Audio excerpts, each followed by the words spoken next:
In the specialized world of horse meat processing, every step, from slaughter to finished product, is carried out with strict attention to hygiene, legal standards, and humane practices.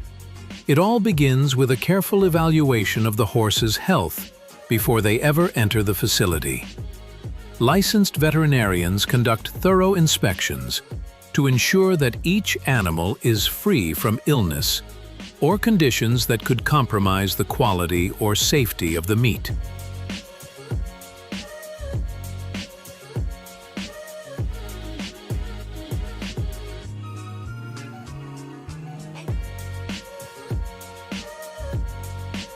Beyond health checks, the horse's diet plays a critical role. Only high-quality feed is used, as it directly influences the flavor, tenderness, and nutritional profile of the final product. Proper nutrition helps convert essential nutrients into quality muscle tissue, resulting in meat with excellent texture and taste.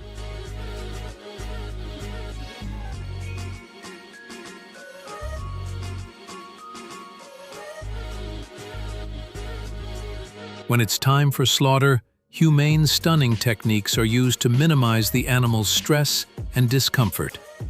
Whether with a captive bolt pistol or specially administered sedatives, the goal is always the same: render the horse unconscious quickly and painlessly. Careful selection of sedatives ensures that no harmful residues remain in the meat. Staff are trained to recognize any signs of stress and are equipped with the knowledge to ensure the process is ethical and safe.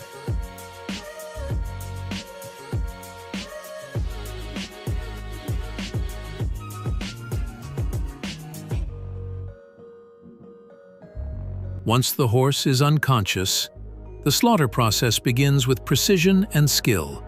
The main artery is cut to allow rapid blood drainage, followed by the careful removal of the hide. Skinning must be performed delicately to avoid damaging the meat underneath.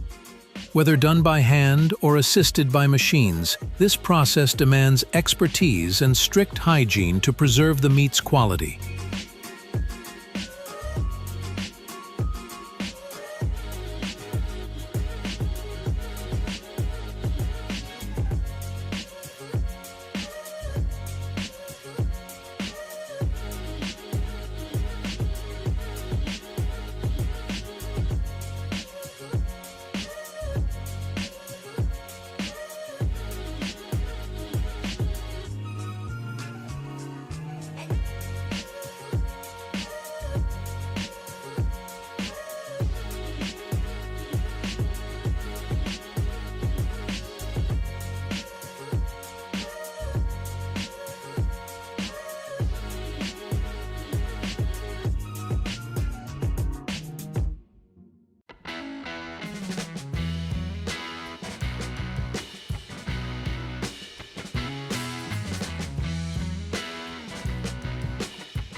Next comes the butchering and classification of the meat.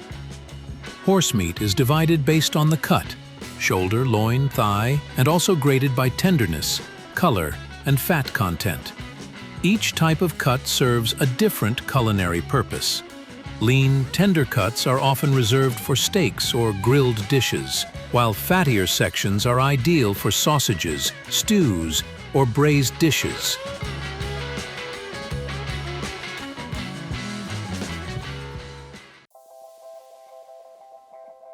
Cutting the meat is a technical art.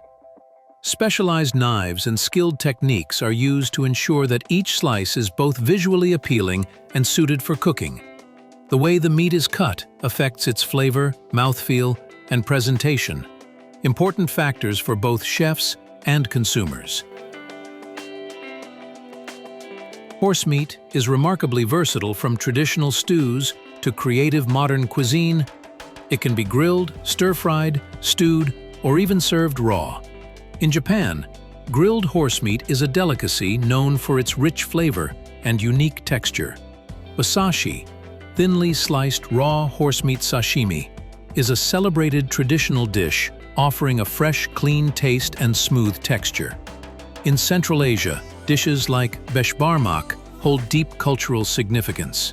This hearty meal, consisting of boiled horse meat, broth, and flat noodles, is a staple on special occasions in Kazakhstan and its surrounding countries.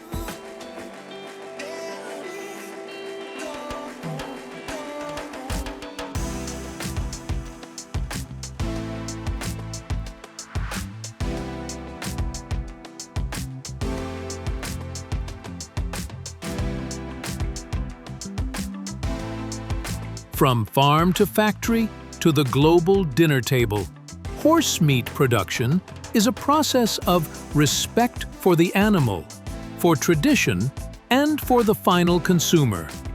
Every step reflects a blend of modern science, culinary artistry, and cultural heritage.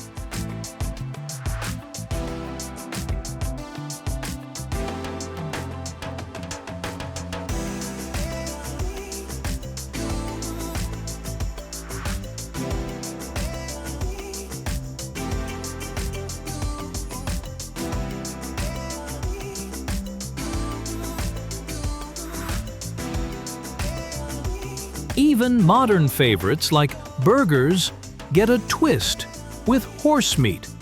Horse meat burgers offer a bold and slightly sweet taste, enhanced with a mix of herbs and spices. It's a beloved alternative to the traditional beef burger, popular among adventurous food lovers across Europe and beyond.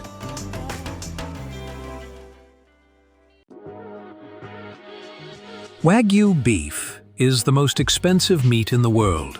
A single steak can cost over $300, and in Japan, where it's produced, these cows are treated like royalty. Some are even assigned personal security. Every animal is raised under strict conditions and fed a specially designed diet to achieve the exquisite marbling that melts in your mouth.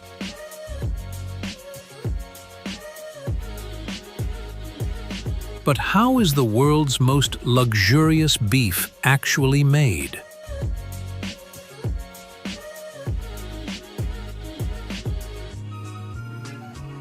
We visited a Wagyu cattle farm in Japan to uncover the secrets behind this extraordinary meat.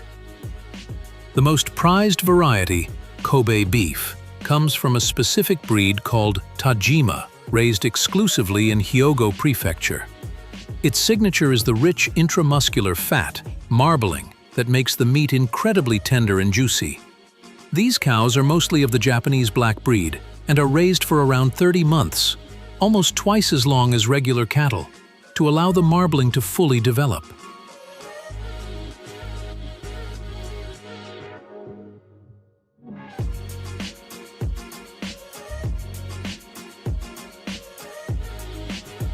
Only a few thousand cows per year meet the rigorous standards to be certified as Kobe beef, adding to its exclusivity and price.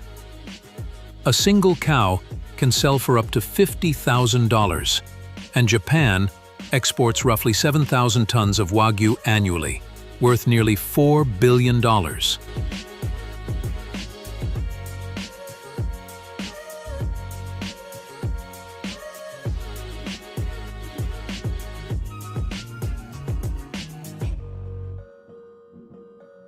The process starts at birth.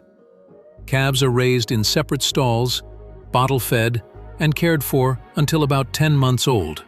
Then they're sold at auction, sometimes for prices up to 40 times higher than American calves.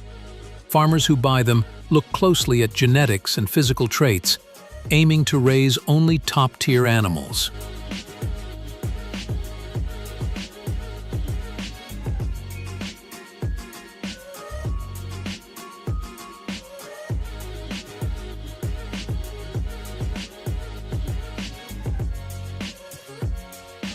During the fattening stage, cows are kept in small, comfortable stalls and fed 3 times a day with a special blend of whole grains, including corn, barley, and rice bran. They also enjoy clean water, fresh air, and a stress-free environment, because stress releases cortisol, which lowers meat quality.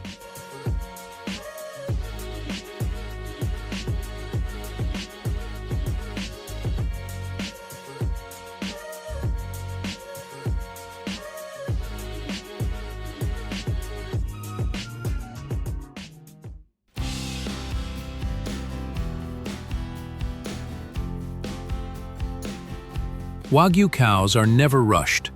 No growth hormones are used. Their diet is adjusted gradually to encourage steady weight gain and rich marbling. They can consume up to 5 tons of food over 2 years. Some are even given small amounts of beer during hot months to stimulate appetite. And deep tissue massages are used to keep muscles relaxed and blood flowing, believed to improve marbling even further.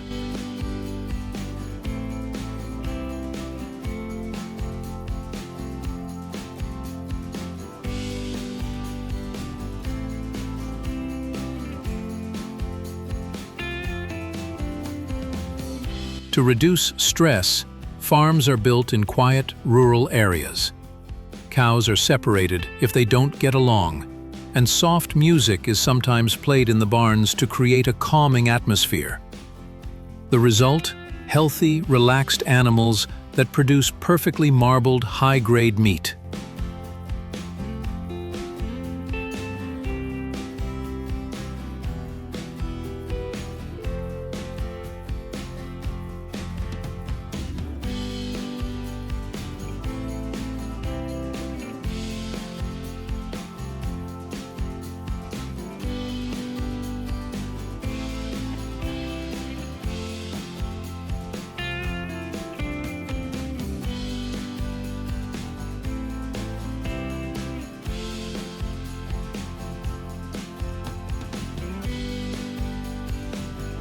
Once they reach the ideal weight, the cows are sent to certified slaughterhouses. The meat is butchered under strict hygiene protocols, kept at low temperatures, and carefully handled to maintain quality. Then it's graded based on marbling, meat color, and fat quality. Only the top-grade cuts, A5 Kobe beef, earn certification labels that guarantee origin and excellence.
Every package includes detailed information about the animal's lineage, diet, and processing method.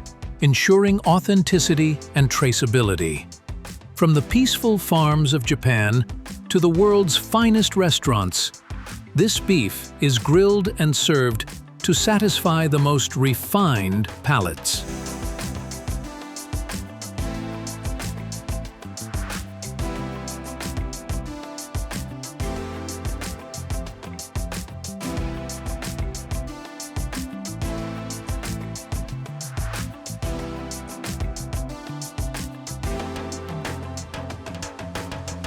And that's how the most expensive beef on earth is made, one careful step at a time.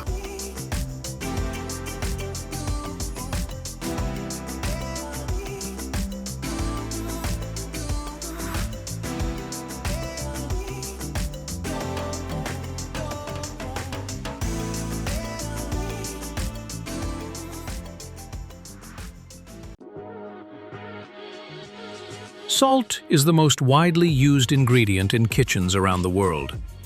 It preserves food, melts ice on roads, and was once used as currency. Its savory taste makes meat more flavorful. But have you ever wondered how salt is made? We visited the largest salt works on Earth to uncover how over 22,000 tons of salt are produced every single day.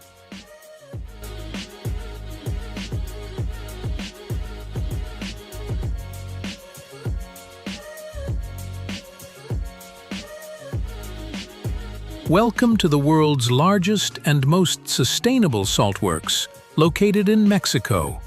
Spanning 88,000 hectares, this facility is the top salt exporter on the planet.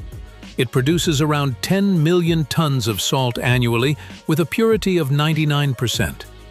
The production process takes nearly 2 years to complete. Seawater is channeled into specially prepared ponds, where sunlight, wind, and time gradually evaporate the water, leaving behind salt crystals.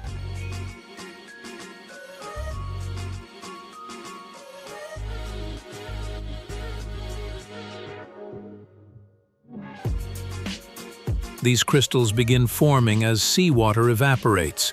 At the right moment, massive machines move in to harvest, transport, and load the salt onto barges. The salt is then shipped to Cedros Island, 100 kilometers offshore, before being exported worldwide.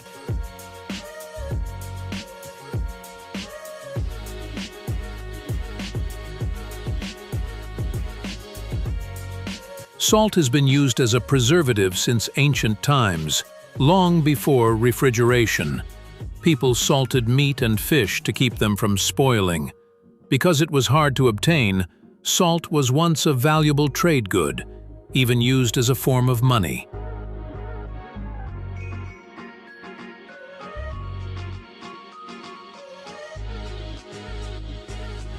Seawater contains about 3% salt, and with oceans covering most of the Earth, there are an estimated 50 quadrillion tons of salt dissolved in them. What makes salt unique is that it's naturally recyclable, meaning it will never run out.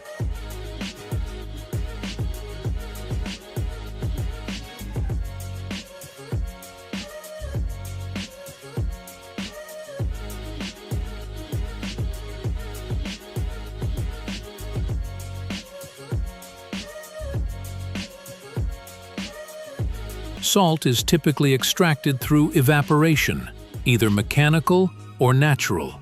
In solar salt production, the sun does most of the work. The Exportadora de Sal company, founded in 1955, is now the world's leading salt producer, generating over $160 million in revenue each year.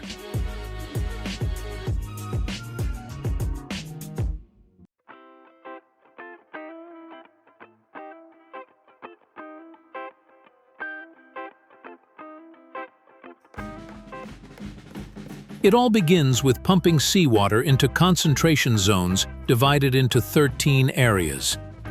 There, the water slowly becomes denser and saltier until it reaches saturation.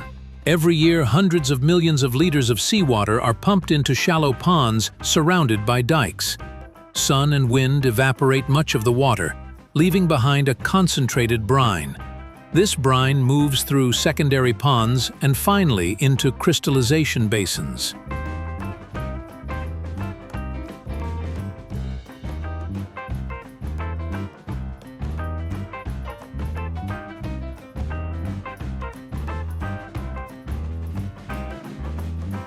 The real transformation happens during this crystallization phase, which spans 3,000 hectares.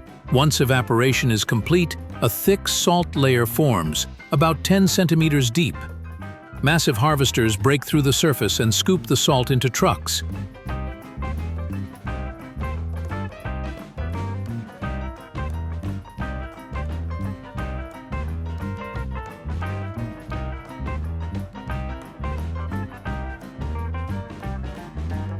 These trucks carry the salt to a factory, where it is purified. First, it's washed to remove impurities like sulfates, calcium, and magnesium. The salt is poured into a hopper and carried on conveyor belts into spiral classifiers, large wash tanks that clean out dirt from the crystallization ponds.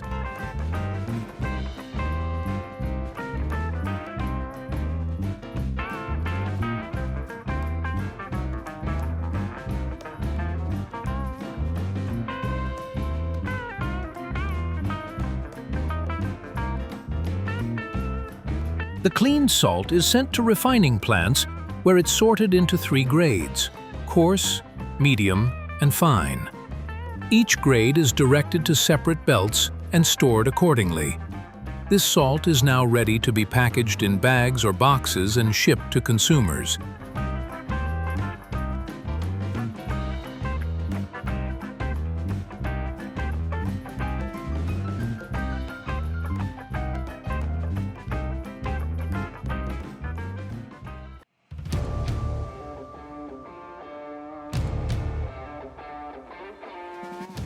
To make table salt, additional steps are required. Potassium iodide is added along with magnesium carbonate, calcium silicate, and calcium phosphate to prevent clumping. The final product is packaged and distributed to supermarkets and restaurants around the world.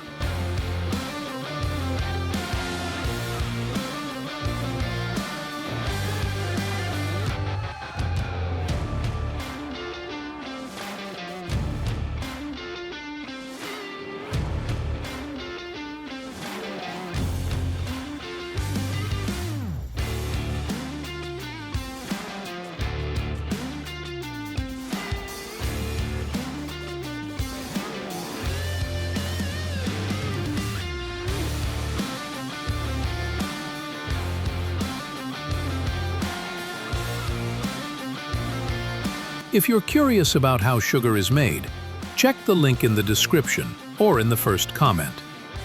If you enjoyed this video, give it a like, share it with someone interested, and don't forget to subscribe and turn on notifications to keep learning more.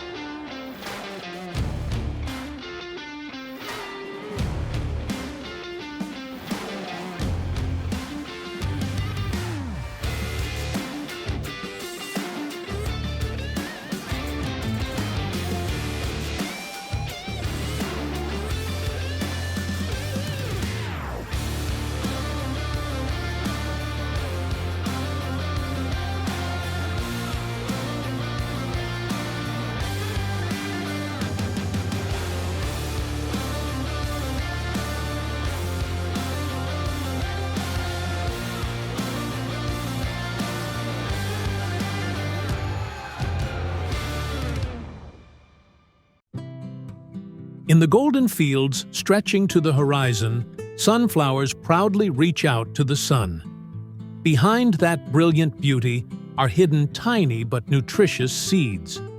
The journey of transforming raw seeds into drops of golden, fragrant, and transparent oil is an elaborate process, combining the essence of nature and modern technology. But why are drops of oil extracted from sunflower seeds considered liquid gold in the kitchens of millions of families around the world? Let's explore the first steps in this fascinating process. a poetic scene with green flower fields dotted with yellow spots from bright petals. Stretching to the horizon, countless sunflowers are reaching out to the sun, creating a beautiful scene where the journey of pure oil drops begins.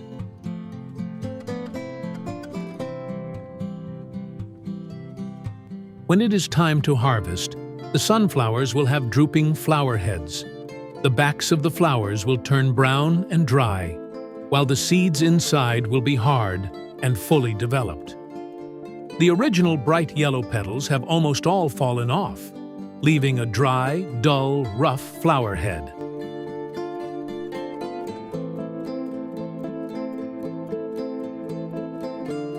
Sunflower harvesting typically occurs in late summer to early fall, depending on the region and cultivar. In large sunflower fields, harvesting is done by specialized machines, which saves a lot of time and effort. These harvesters are capable of cutting, collecting, and separating the seeds directly from the flower heads in the same continuous process, ensuring high efficiency and minimizing losses.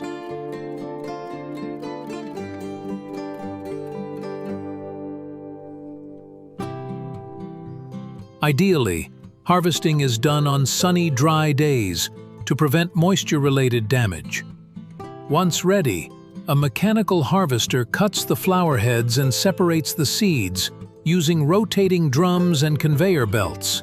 These machines gently shake the seeds loose, which are then collected into trucks and transported to oil processing factories.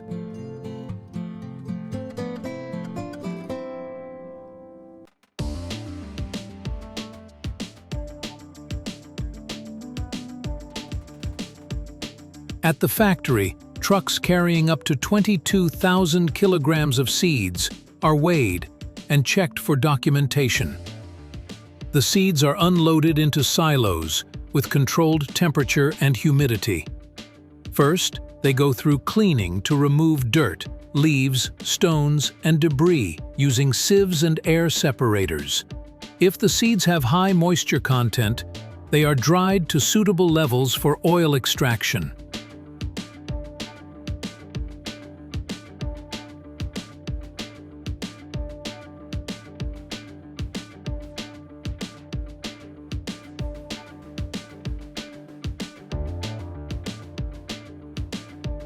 Next is dehulling, where the outer shells are removed. After another cleaning round, the dehulled seeds or kernels are roasted.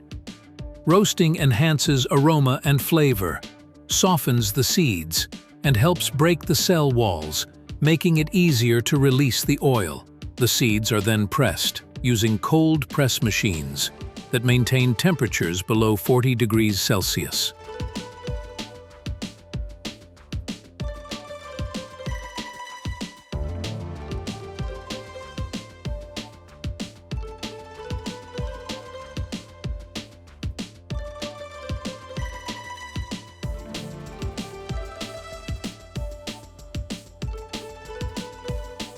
As the seeds are crushed, oil is released and flows out, while the leftover seed material, called cake, is collected. Cold pressing yields less oil, but higher quality. Around 100 kilograms of seeds yield 38 liters of oil. The leftover seed cake, rich in nutrients, is often used as animal feed.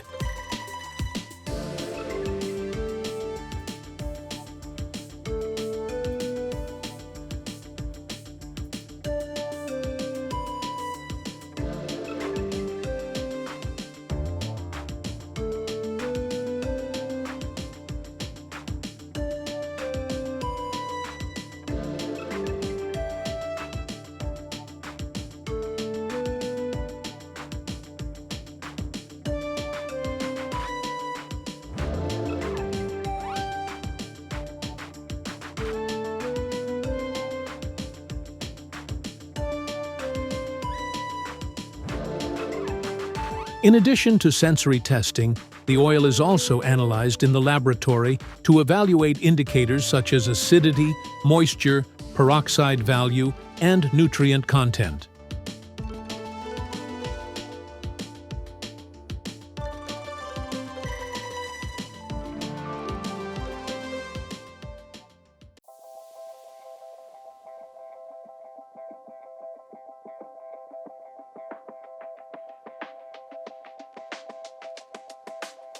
If it meets safety and quality standards, the oil will be transferred to the next refining step, or packaged as a finished product.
Once the oil bottles are filled and sealed, they are transferred to the automatic labeling line. Here, each bottle is clearly labeled with full product information such as brand name, ingredients, production date, expiry date, and quality standards.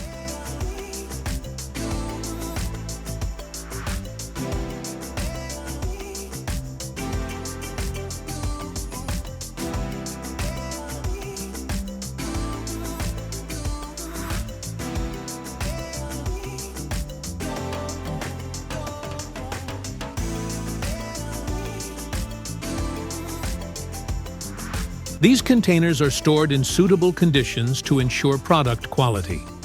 From here, the cooking oil will be distributed to agents, supermarkets, and stores nationwide, ready to reach consumers.